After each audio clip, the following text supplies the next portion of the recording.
According to God's words, in Psalms chapter 106, verse 47, Save us, O Lord our God, and gather us from among the heathen, to give thanks unto thy holy name, and to triumph in thy praise.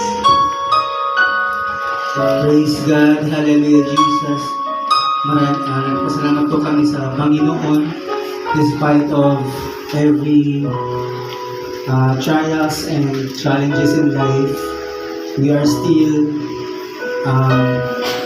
fighting and surviving, and we thank the Lord for everything, for the strength and for all the blessings that He has given with our family.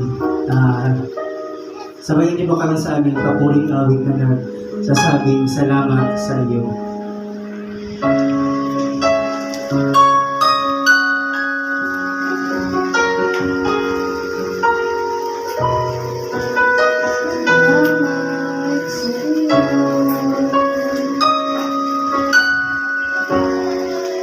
Aking Panginoong Jesus,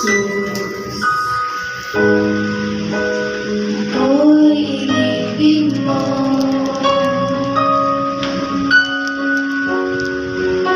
Aking lubos, ang daming alay ko sa'yo, Panginoon, ang buong buhay ko